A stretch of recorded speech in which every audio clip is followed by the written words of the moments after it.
ሰላም ተነስተልን በመላው ዓለም የምትገኙ የቻናላችን ተከታታዮች በያላችሁበት ሰላማችሁ ይብዛልን። የዕለተ ሐሙስ የመስከረም 29 2018 አዳዲስና ወቅታዊ የጠዋት የስፖርት መረጃዎችን ይዘን ቀርበናል። በዚህ መረጃ ሰዓታችን የተለያዩ የስፖርት ጉዳዮችን እንመለከታለን።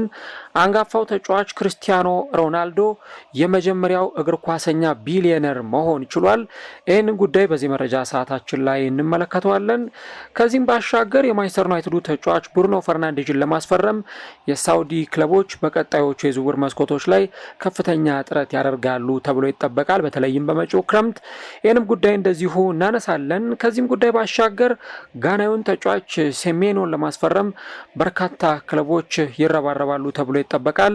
የተጫዋቹ ፈላጊዎች ከጊዜ ወደ ጊዜ እየተበራከቱ ነው የሚገኙት። ይህንም ጉዳይ እንደዚሁ የምናነሳ ይሆናል። ከዛም ውጪ ለቼልሲ ደጋፊዎች አንድ ጥሩ ዜና አለ። ኮል ፓልመር ከኢንተርናሽናል ብሬክ በኋላ ወደ ሜዳ እንደሚመለስ ነው የተዘገበ የሚገኘው። የኮል ፓልመርን ጉዳይ እንደዚሁ እናነሳለን። ከዛ በተጨማሪም ወደ ማንቸስተር ዩናይትድ ጉዳይ ጎራ ብለን የክለቡን አሰልጣኝ ሩበን አሞሪምን የምንመለከት ይሆናል። ሩበን አሞሪም በማንቸስተር ዩናይትድ ለተጨማሪ 3 ዓመታት ክለቡን በተሻለ መንገድ እንዲያሰለጥን ጊዜ እንደሚሰጠው ጭምር ነው እየተነገረ የሚገኘው። ሰር ጂም ራትክሊፍ ለአሰልጣኙ የተጨማሪ ዓመታት ጊዜን ይሰጡታል ተብሏል። ይህንን ጉዳይ እንመለከታለን። እስከ ቪዲዮ መጨረሻ ድረስ አብራችሁን ከቆያችሁ እነዚህንና ሌሎች ያልተሰሙ መረጃዎችን በመረጃ ሰዓታችን ላይ የምናጋራችሁ ይሆናል። ቪዲዮን ስትጀምሩ ላይክ እያደረጋችሁ መጀመራችሁን አስታውሱ። ሰብስክራይብ ካላደረጋችሁ ደግሞ ሰብስክራይብ በማድረግና የደወል ምልክቷን በመጫን የቻናላችን ቤተሰቦች እንድትሆኑ የአክብሮት ግብዣችን ነው። የአራዳ ሜዳ ኮሜንታተር ተስፋ ወርቅ ልዑልሰገድ መረጃዎቹን የነገርኳችሁ አብረን ከእናንተ ጋር ቆይታ እናደርጋለን። ወደ ቀዳሚዎቹ ጉዳዮቻችን እንለፍና የመጀመሪያዎቹን መረጃዎች ወደ እናንተ እናድርስ። አንቶኒ ሴሜኖን በተመለከተ ትላንትናም ከትላንትና በስቲያም የተለያዩ መረጃዎችን ስንመለከት ቆይተናል። በርካታ የእንግሊዝ ክለቦች አሁን ተጫዋቹን እየፈለጉት እንደሚገኙ ነው እየወጡ ያሉ ሪፖርቶች የሚያሳዩት። ትላንት ወይም ከትላንት ወዲያ በነበረን የመረጃ ሰዓታችን ላይ ተጫዋቹ በቼልሲ እግር ኳስ ክለብ እንደሚፈለግ ነገረናችሁ ነበር። አሁን ደግሞ እየወጡ ያሉ መረጃዎች እንደሚያሳዩት ከሆነ የእንግሊዞቹ ክለቦች ማንቸስተር ዩናይትድ እና ቶተንሃም ስፐርስ ተጫዋቹን ለማስፈረም ከፍተኛ ፍላጎት ስለማሳየታቸው ነው እየተነገረ የሚገኘው። ቶተንሃም ስፐርስ ተጫዋቹን ለማስፈረም በክረምት የተጫዋቾች የዝውውር መስኮትም ፍላጎት አሳይቶ እንደነበር ይታወሳል። አሁን ደግሞ ማንቸስተር ዩናይትድም ይህንን ተጫዋች ለማስፈረም ፍላጎት አለው። ራሱ ቶተንሃም ደግሞ ይህንን ተጫዋች ለማስፈረም ከፍተኛ ፍላጎት በድጋሚ ማሳየቱ ነው እየተዘገበ የሚገኘው። ይህንን ተጫዋች ለማስፈረም እንግዲህ በርካታ የእንግሊዝ ክለቦች በተለይም ትልልቆቹ ይፎካከራሉ ተብሎ ይጠበቃል።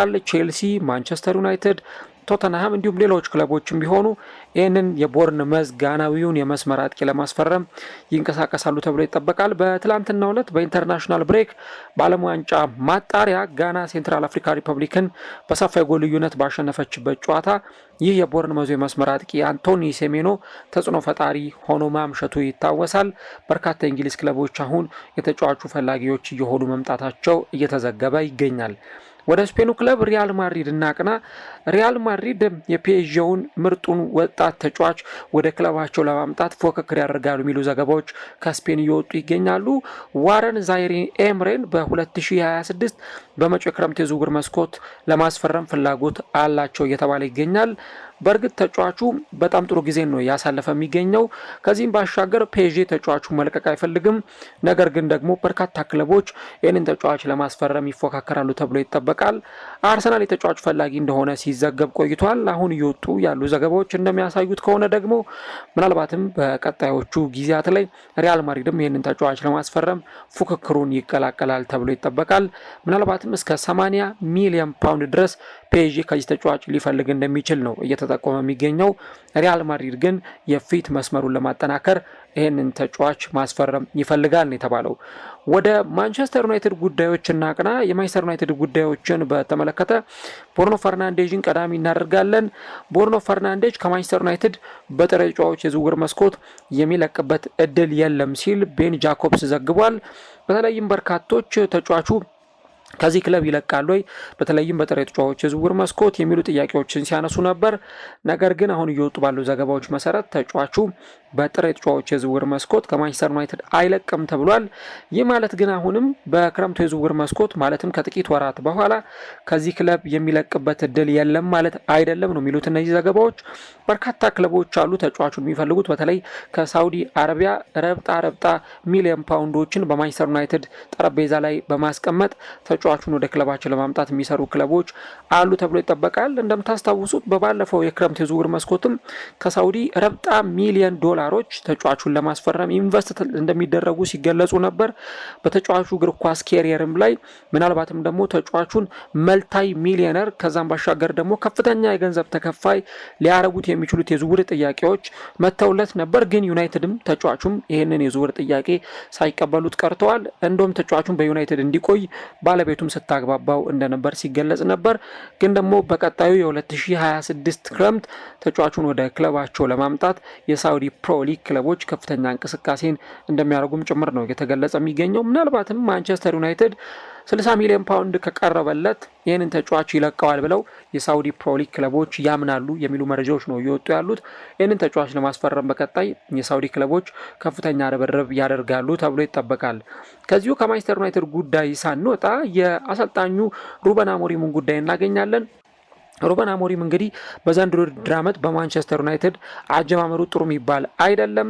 በካራቦ ካፕ አሰልጣኙ ተሰናብቷል።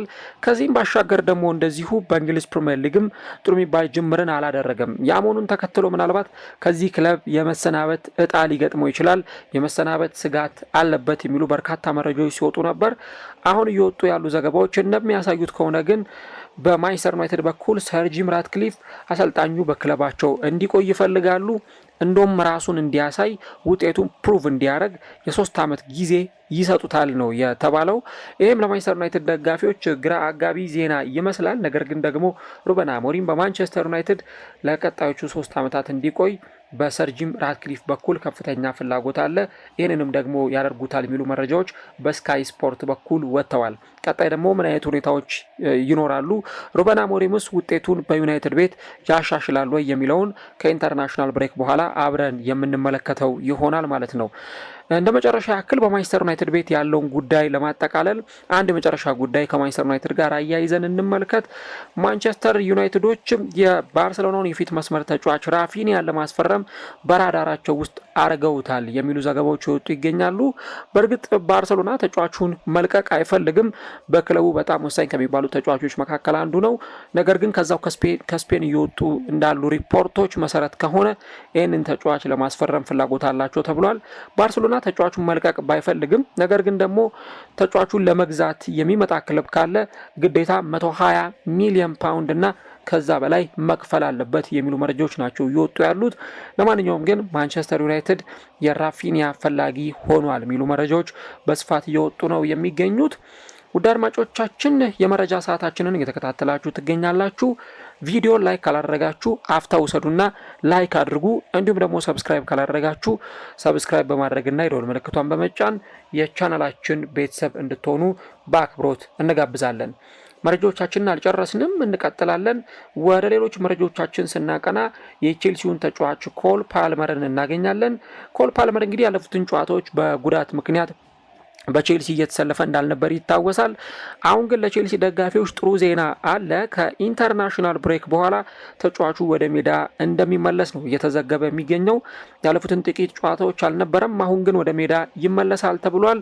ከኢንተርናሽናል ብሬክ በኋላ ቼልሲ በሚያደርጋቸው ወሳኝና ቁልፍ ጨዋታዎች ሜዳ ላይ እንመለከተዋለን የሚሉ ዘገባዎች ናቸው እየወጡ የሚገኙት። ተጫዋቹ እንግዲህ 6 ጨዋታዎች በቼልሲ አምልጠውት ነበር። ከነዛ ጨዋታዎች ውስጥ ደግሞ እንደዚሁ 4ቱን ቼልሲ ማሸነፍ ችሏል። ያለ ኮል ፓልመር ካደረጋቸው 6 ጨዋታዎች 4ቱን ማሸነፍ ችሏል። ከዚህ ባሻገር ኮል ፓልመር በ101 የቼልሲ ጨዋታዎች 45 ጎሎችን ሲያስቆጥር 29 ለግብ የሆኑ ኳሶችን አመቻችቶ ማቀበል ችሏል። ከኢንተርናሽናል ብሬክ በኋላ ወደ ሜዳ ይመለሳል። ለቼልሲ ደጋፊዎች ጥሩ ዜና ነው ማለት ይቻላል። ወደ ክርስቲያኖ ሮናልዶ ጉዳይ እናቅና። ክርስቲያኖ ሮናልዶ የመጀመሪያው ቢሊዮነር እግር ኳስ ተጫዋች ነው ሲል ብሉምበርግ ይዞት የወጣው ዘገባ ያሳያል። እንግዲህ እስካሁን ድረስ ለረጅም ዓመታት ሊዮኔል ሜሲና ክርስቲያኖ ሮናልዶ ከፍተኛ ወይም ትልልቅ የሚባሉ የእግር ኳስ ተጫዋቾች አለፍ ሲልም ደግሞ ከፍተኛ የእግር ኳስ ተከፋዮች እንደሆኑ ሲነገር ነበር። አሁን ግን ክርስቲያኖ ሮናልዶ በአልናስር ቢሊዮነር መሆን የሚያስችለው ጊዜ ላይ ደርሷል የሚሉ መረጃዎች ናቸው እየወጡ የሚገኙት። ተጫዋቹ እንግዲህ በአልናስር ኮንትራቱን ካራዘመ በኋላ በተለይም የሚከፈሉት የክፍያዎች ዝርዝር ሲገለጽ ነበረ። ይህ ምርጥ የፊት መስመር ተጫዋች ታዲያ በሳምንት እንግዲህ ወደ 3.8 ሚሊዮን ዩሮ በኪስ ውስጥ የሚያስገባ ተጫዋች ነውና እንግዲህ በሁለት ሳምንት በወር ከዛ ደግሞ በአመት የሚከፈለውን ክፍያ ስታስቡት እጅግ በጣም የሚያስደነግጥ ነው። ክርስቲያኖ ሮናልዶ 40 ዓመቱ ላይ ይገኛል። ነገር ግን አሁንም በ40 ዓመቱ ላይ ቢገኝም ያለው ዝና እንዲሁም ደግሞ ያለው ዋጋ አልቀነሰም። ያለው ዋጋ የበለጠ እየጨመረ ነው የሚገኘው። ክርስቲያኖ ሮናልዶ ይህ ፖርቱጋላዊ የፊት መስመር ተጫዋች የመጀመሪያው ቢሊዮነር እግር ኳስ ተጫዋች ሆኗል ማለት ነው። ከሚሊዮነርነትም አልፎ አሁን ወደ ቢሊዮነርነት መድረስ የቻለ ተጫዋች ሆኗል። እንግዲህ የሚከፈለውም ክፍያ በጣም የሚያስገርም ነው። ቅድም እንደነገርኳችሁ ወደ 1.4 ቢሊዮን ዶላር ክፍያ የሚከፈለው ተጫዋች ስለመሆኑ ነው እየተነገረ ያለውና እጅግ በጣም የሚያስገርም ነው ሲል ብሉምበርግ ይዞት የወጣው ዘገባ ያሳያል። ምናልባትም አሁን ክርስቲያኖ ሮናልዶ፣ ሊዮኔል ሜሲ ወዳሉበት ሌቭል እነሱ ወዳሉበት ደረጃ ለመድረስ በጣም አስቸጋሪ ነው የሚሆነው። ምክንያቱም ሌቭሉን እንዳይደረስበት አድርገው ነው የሰቀሉት ሁለቱም ተጫዋቾች። ክርስቲያኖ ሮናልዶም ደግሞ ባለው ዋጋ እንዲሁም ደግሞ በሜዳ ላይ እንቅስቃሴም እጅግ በጣም አስገራሚ ጊዜ ላይ ደርሶ በ40 ዓመቱ ላይ አሁን የማይደረስበት ታሪክን እየፈጸመ ነው የሚገኘው የሚሉ ዘገባዎች እያወጡ ይገኛሉ። ወደ ሌሎች ጉዳዮቻችን ስናቀና ኤቨርተንን እናገኛለን።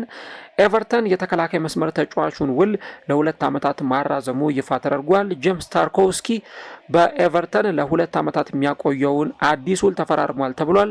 እስከ 2028 ድረስ በዚህ ክለብ የሚያቆየውን ውል መፈራረሙ ነው የተገለጸው። ለኤቨርተን ደጋፊዎች ጥሩ ዜና ይመስላል። በክለቡ ከሚገኙ ወሳኝ ከሚባሉ ተጫዋቾች መካከል አንዱ ነው። ይህ ተጫዋች እንግዲህ ኮንትራቱን ማራዘሙ ነው የተነገረው። እዛው እንግሊዝ ውስጥ ቆይታ እናድርግና ዌስትሃም ዩናይትድን እንመለከታለን። ዌስትሃም ዩናይትዶች በውጤት ቀውስ ውስጥ በውጤት አጣብቂኝ ውስጥ ይገኛሉ።